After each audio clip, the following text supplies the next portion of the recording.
नमस्कार दोस्तों, स्वागत है आपका मेरे एक नए वीडियो के साथ। जैसा कि आपको पता है कि हमारा जो ये वीडियो सीरीज़ चल रही है वह सामाजिक सांस्कृतिक सुधार आंदोलनों का अवलोकन पर आधारित है, जिसमें कि 18वीं शताब्दी में जो धार्मिक सुधार आंदोलन चले थे उनके बारे में डिटेल से बताया जा चुका है। और पिछले वीडियो में हमने आपको ब्रह्म समाज, प्रार्थना समाज और यंग बंगाल आंदोलन के बारे में विस्तार से जानकारी दे दी है। हमारे इस वीडियो में एक और अति महत्वपूर्ण धार्मिक आंदोलन की चर्चा की जा रही है, जो कि आर्य समाज था। तो आइए देखते हैं कि आर्य समाज क्या था, इसकी स्थापना किसने की थी, इसकी स्थापना कब हुई थी और इसने कैसे हिंदू धर्म को प्रभावित किया था। तो सबसे पहले अगर बात करते हैं हम आर्य समाज की, तो आर्य समाज क्या था? यह हिंदू धर्म का एक सुधारवादी आंदोलन था। तो ऐसा क्यों कहा गया है कि हिंदू धर्म का एक सुधारवादी आंदोलन था? तो जैसा कि आपको पता है कि 18वीं शताब्दी तक हिंदू धर्म में बहुत सारी बुराइयां व्याप्त हो चुकी थी। ये बुराइयां तो प्राचीन काल से ही चली आ रही थी, उत्तर वैदिक काल से ही ये हिंदू धर्म में बुराइयां चली आ रही थी, जैसे कि सती प्रथा हो गया हो, जाति प्रथा हो, या फिर महिलाओं को अधिकार न देना हो, बालिकाओं की हत्या हो, महिला शिक्षा हो। ये सब बुराइयां जो हिंदू धर्म में व्याप्त थी, उन्हें दूर करने के लिए उस समय धार्मिक आंदोलन, सामाजिक धार्मिक आंदोलन का प्रारंभ हुआ। और ऐसा प्रथम आंदोलन ब्रह्म समाज था, जो कि मेरे पिछले वीडियो में जिसके बारे में मैंने डिटेल से आपको बताया है। अगर आपने वो वीडियो नहीं देखी है तो जाके उस वीडियो को पूरा देखिए। उस वीडियो को देखने के बाद ब्रह्म समाज के बारे में आपको पूरी जानकारी मिल जाएगी। तो आइए आगे बढ़ते हैं। अगर बात की जाए आर्य समाज का मुख्य उद्देश्य क्या था, तो आर्य समाज का जो मुख्य उद्देश्य था वह प्राचीन वैदिक धर्म की शुद्ध रूप से स्थापना करना है। प्राचीन वैदिक धर्म, तो अगर आप वैदिक काल पढ़ेंगे तो आपको ये पता चलेगा कि वैदिक काल भी दो पार्ट में बटा हुआ है। एक को हम ऋग्वैदिक वैदिक काल कहते हैं और दूसरे को उत्तर वैदिक वैदिक काल। तो जो ऋग्वैदिक वैदिक काल है उसमें जाति प्रथा का कोई नामो निशान नहीं है। उसमें कर्म के आधार पर जातियों का बंटवारा किया गया है और उसी की बात दयानंद सरस्वती जी भी हमेशा करते थे। तो इन्होंने प्राचीन वैदिक धर्म के शुद्ध रूप की स्थापना, इनका प्रमुख उद्देश्य था।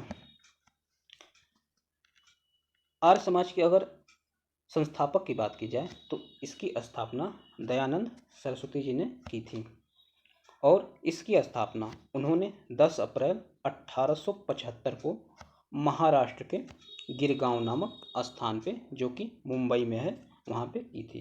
यह गिरगांव कहाँ पे है? यह मुंबई में है। यहाँ पे इन्होंने आर्य समाज की स्थापना कब की थी? 10 अप्रैल 1875 में। और इसका मुख्यालय उस समय, मुख्यालय भी इसका मुंबई में ही था। तो ये एक मोस्ट इम्पॉर्टेंट जीके है, जो कि अक्सर परीक्षाओं में पूछा जा चुका है कि आर्य समाज की स्थापना किसने की थी या आर्य समाज की स्थापना कब हुई थी। तो आर्य समाज की स्थापना कब हुई थी दोस्तों? 10 अप्रैल 1875 में। कहाँ हुई थी? मुंबई में या महाराष्ट्र में। और किसने की थी? दयानंद सरस्वती ने। अब आइए थोड़ा जानकारी प्राप्त कर लेते हैं कि दयानंद सरस्वती जी कौन थे। तो दयानंद सरस्वती जी का बचपन का नाम मूलशंकर था। कभी कभी परीक्षाओं में यह प्रश्न पूछा गया है कि मूलशंकर किसके बचपन का नाम था या दयानंद सरस्वती जी के बचपन का नाम क्या था। तो मूलशंकर उनके बचपन का नाम था और उनका जन्म स्थान गुजरात था। गुजरात में वह एक ब्राह्मण परिवार में उनका एक जन्म हुआ था। अगर आर्य समाज की बात की जाए तो प्रारंभ में आर्य समाज का जो मुख्यालय था वह बम्बई में था।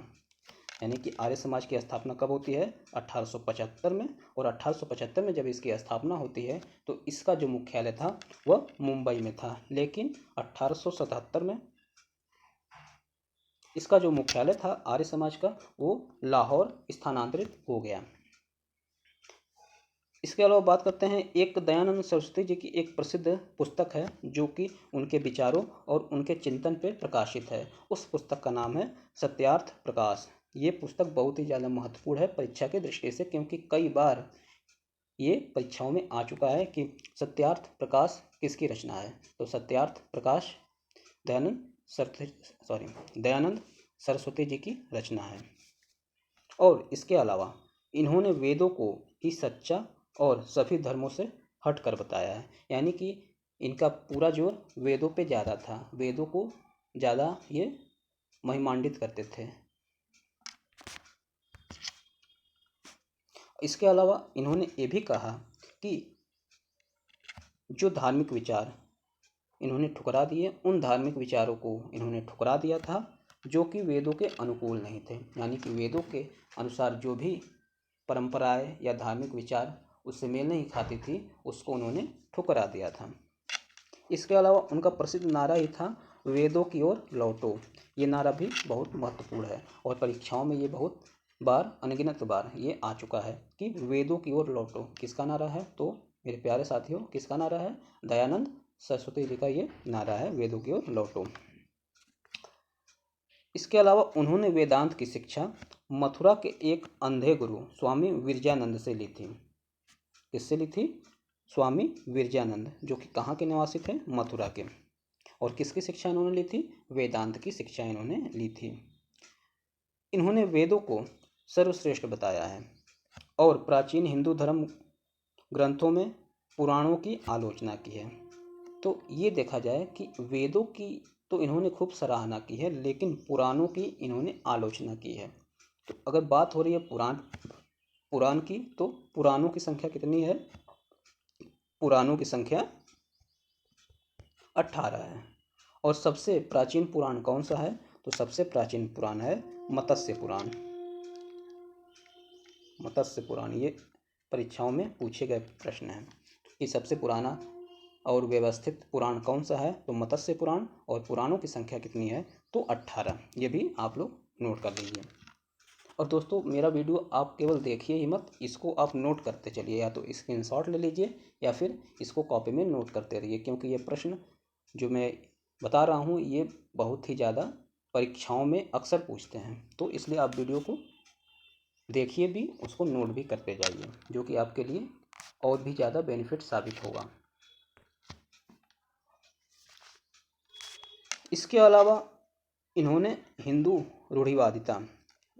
रूढ़िवादी मतलब जो पुराने विचार हैं, जिनका कोई मतलब नहीं है, जो ऐसे विचार जो कि केवल पुराने होने की वजह से चले आ रहे हैं, लोग उनको मान रहे हैं, उनका कोई तर्क नहीं है, बिना तर्क पे आधारित विचार रूढ़िवादिता है। जैसे कि सती प्रथा, बाल विवाह, महिलाओं में और पुरुषों में भेदभाव, ये सब विचार कैसे हैं? रूढ़िवादी हैं। तो हिंदू रूढ़िवादिता, जातिगत कठोरता, अस्पृश्यता, मूर्ति पूजा, कर्मकांड, पुरोहितवाद और श्राद्ध में ब्राह्मण भोज की इन्होंने कड़ी आलोचना की। यानी कि यह श्राद्ध में जो ब्राह्मणों को भोज कराया जाता है, उसकी इन्होंने कड़ी आलोचना की है इन सब के साथ।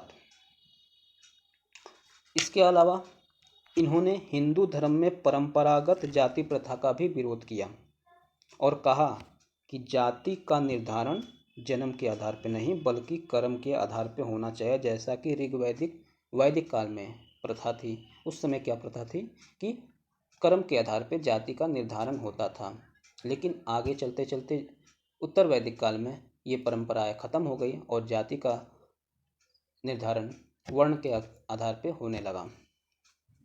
कर्म के आधार पर जाति का निर्धारण खत्म हो गया। तो इन्होंने बोला था कि जाति का निर्धारण जन्म के आधार पर ना हो बल्कि वो कार्य के आधार पर, कर्म के आधार पर होना चाहिए।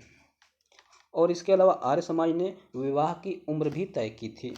तो आर्य समाज ने विवाह के लिए बालकों की उम्र 25 वर्ष और बालिकाओं के लिए 16 वर्ष निर्धारित की थी। वर्तमान समय में केंद्र सरकार के द्वारा विवाह की उम्र में संशोधन किया गया है। अब आप मुझे बताइए कि बालक और बालिकाओं के लिए विवाह की उम्र क्या की गई है। मेरे कमेंट बॉक्स में आप बताएं कि वर्तमान समय में केंद्र सरकार के द्वारा अभी हाल ही में विवाह की उम्र में संशोधन किया गया है, तो अब वह नई उम्र सीमा क्या है बालक या बालिकाओं के विवाह की। तो आर्य समाज ने बालकों की विवाह की उम्र न्यूनतम 25 वर्ष तय की थी और बालिकाओं के लिए 16 वर्ष। ये आपको ध्यान रखना है। आइए वीडियो में आगे बढ़ते हैं। इसके अलावा इन्होंने अंतरजातीय विवाह का भी समर्थन किया और विधवा पुनर्विवाह का भी समर्थन किया। विधवा पुनर्विवाह समर्थन में एक नाम और बहुत ही चर्चित है, उनका नाम है, आप बताइए बच्चों उनका क्या नाम है? ईश्वर चंद्र विद्यासागर, जिसके बारे में मैं आपको आगे बताऊंगा।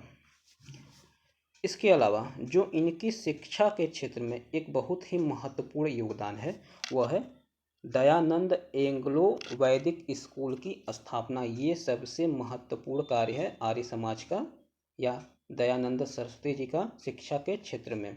अब मैं अगर दयानंद एंग्लो वैदिक स्कूल आपसे कहूँगा तो कितने बच्चे ये नहीं समझ पाएंगे कि क्या होता है, लेकिन इसी का शॉर्ट फॉर्म होता है DAV। अब तो मुझे लगता है कि सारे बच्चे समझ गए होंगे, क्योंकि हर ज़िले में एक DAV स्कूल होता है। तो शिक्षा के क्षेत्र में सबसे महत्वपूर्ण योगदान होता है इनका DAV की स्थापना। और अपनी तरह का पहला ऐसा स्कूल 1886 में लाहौर में खोला गया था। अगर आपसे पूछा जाए कि DAV स्कूल की पहली शाखा या DAV स्कूल या दयानंद एंग्लो वैदिक स्कूल सबसे पहले कहाँ पे और कब खोला गया था, तो कब खोला गया था? 1886 में। और कहाँ खोला गया था? लाहौर में, जिसमें कि अंग्रेजी शिक्षा की व्यवस्था थी, यानी कि इस DAV कॉलेज में शिक्षा अंग्रेजी में भी शिक्षा दी जाती थी।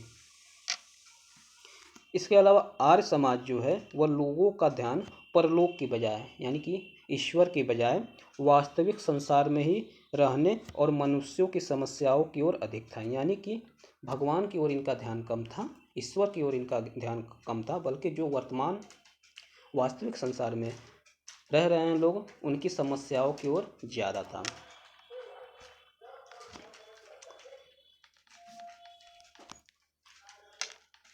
हिंदू धर्म की रक्षा हेतु इन्होंने शुद्धि आंदोलन चलाया था। तो शुद्धि आंदोलन किसके द्वारा चलाया गया था? तो आर्य समाज या दयानंद सरस्वती के द्वारा शुद्धि आंदोलन चलाया गया था। शुद्धि आंदोलन था क्या? तो डर के मारे, किसी डर से या दबाव के कारण जिन्होंने भी हिंदू धर्म को छोड़ दिया था। जैसा कि आपको पता है कि हमारे देश में अधिकतर समय तक मुस्लिम शासकों ने शासन किया था, और उस शासन के दौरान बहुत सारे ऐसे हिंदू थे जिन्होंने मुस्लिम धर्म को अपना लिया था, जो कि दबाव में या फिर डर के कारण, क्योंकि उस समय ऐसा होता था कि अगर वह मुस्लिम धर्म न स्वीकार करें तो उनकी हत्या कर दी जाती थी, जिसकी वजह से कितने हिंदुओं ने मुस्लिम धर्म को स्वीकार कर लिया था। तो ऐसे हिंदू जो किन्हीं डर के मारे या फिर दबाव के कारण हिंदू धर्म को छोड़ चुके हैं, वैसे लोगों को हिंदू धर्म में वापस लाने को शुद्धि आंदोलन कहा जाता है। तो शुद्धि आंदोलन के प्रवर्तक कौन थे? दयानंद सरस्वती। इसके अलावा वर्तमान समय में भी आपने कई बार सुना होगा घर वापसी।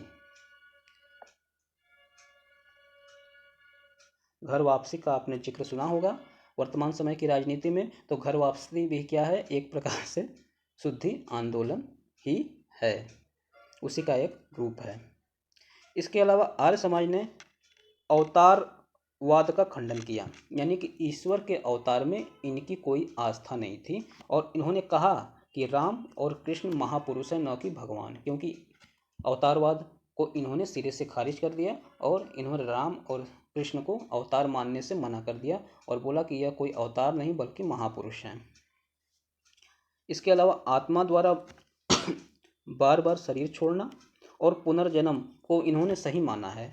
इन्होंने ये तो आत्मा, यानी कि इन्होंने आत्मा और पुनर्जन्म में इनका विश्वास तो है, किंतु ब्राह्मणों के द्वारा जो श्राद्ध कराया जाता है उसको यह निरर्थक मानते हैं, यानी बेकार मानते हैं। तो जितने भी लोग आर्य समाज को मानने वाले हैं वह श्राद्ध में ब्राह्मणों को भोजन नहीं कराते हैं, उनका तौर तरीका अलग होता है।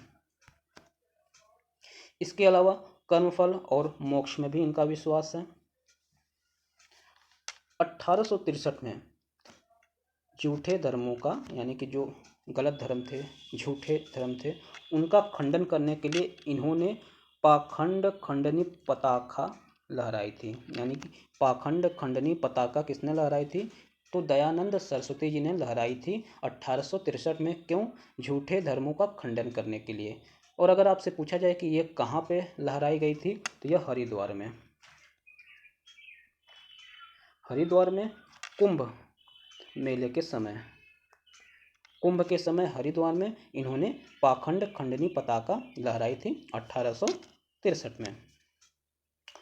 इसके अलावा इन्होंने गोरक्षा आंदोलन भी चलाया था और 1876 में इन्होंने स्वराज का नारा भी दिया था, जिसको कि तिलक जी ने आगे बढ़ाया। तिलक जी, जिनको कि लोकमान्य तिलक के नाम से भी हम लोग जानते हैं, जो कि भारत के एक बहुत ही प्रसिद्ध स्वतंत्रता सेनानी थे, उन्होंने इनके इस नारे को आगे बढ़ाने का काम किया था।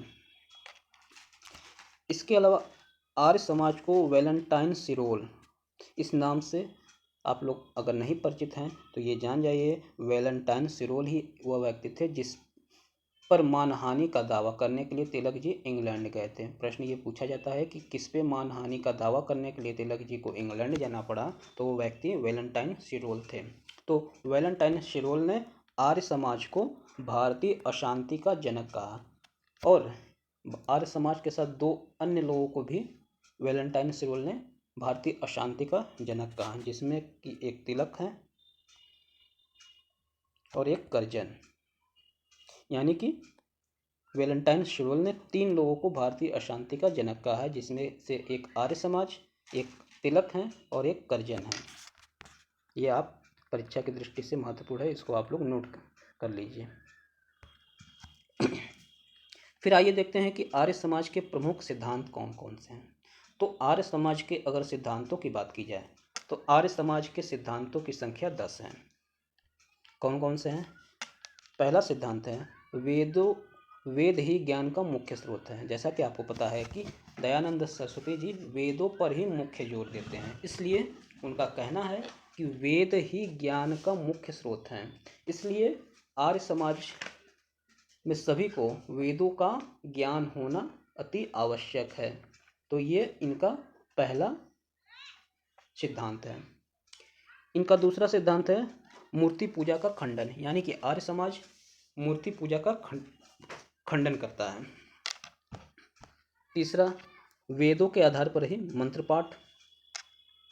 चौथा, स्त्री शिक्षा को प्रोत्साहन। पांचवा, कर्म, पुनर्जन्म एवं आत्मा में विश्वास। छठा, बाल विवाह और बहुपत्नी विवाह का विरोध। बहुपत्नी विवाह का मतलब एक ही पुरुष के द्वारा कई स्त्रियों से विवाह करना। इसके अलावा कुछ विशेष परिस्थितियों में विधवा विवाह का समर्थन। फिर एकेश्वरवाद में विश्वास और हिंदी और सांस्कृतिक भाषा के प्रसार को प्रोत्साहन। तो ये इनके 10 सिद्धांत हैं जिसका पालन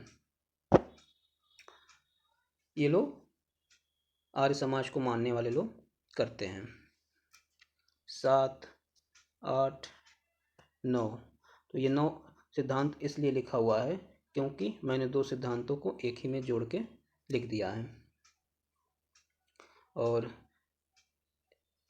एक इनका जो 10वां सिद्धांत है वो है अवतारवाद में विश्वास न करना और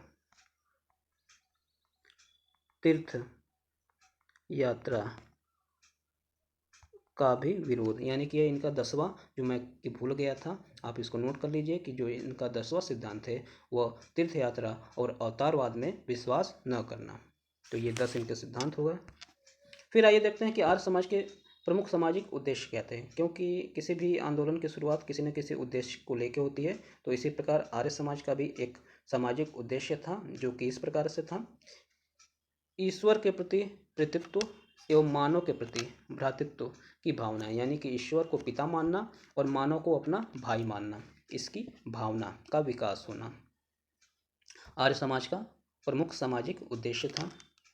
इसके अलावा स्त्री और पुरुषों में समानता की भावना होना, सभी लोगों के बीच में पूर्ण न्याय और सभी राष्ट्रों के बीच में सौहार्दपूर्ण व्यवहार होना, यानी भाईचारे का व्यवहार होना, ये इसके प्रमुख सामाजिक उद्देश्य थे।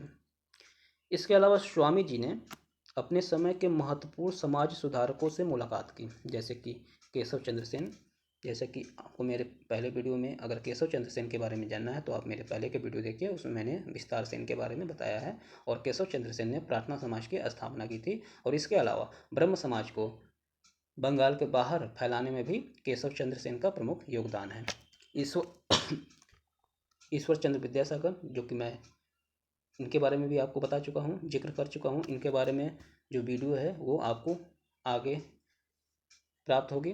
यह भी एक बहुत ही महान समाज सुधारक थे, जिन्होंने विधवा विवाह का समर्थन किया था, और विधवा विवाह के लिए और स्त्रियों की शिक्षा के लिए इन्होंने बहुत सारे प्रयास किए थे। रनाडे इत्यादि से इन्होंने मुलाकात की। दयानंद की मृत्यु के बाद उनके आदर्शों को लाला हंसराज, लाला लाजपत राय और स्वामी श्रद्धानंद ने आगे बढ़ाया। तो दोस्तों, इस प्रकार आर्य समाज का जो ये लेक्चर है वो ख़त्म हुआ, और मुझे आशा है कि आर्य समाज का ये वीडियो एक बार अगर आपने पूरी तरीके से अच्छे तरीके से देख लिया तो फिर आर्य समाज से संबंधित किसी भी प्रकार के प्रश्नों को आप छोड़ेंगे नहीं परीक्षाओं में, और उसका सही उत्तर आप दे सकेंगे। तो इसलिए वीडियो को पूरा देखिए, और अगर वीडियो पसंद आया हो तो उसको लाइक करिए, सब्सक्राइब करिए, शेयर करिए। वीडियो को पूरा देखने के लिए धन्यवाद।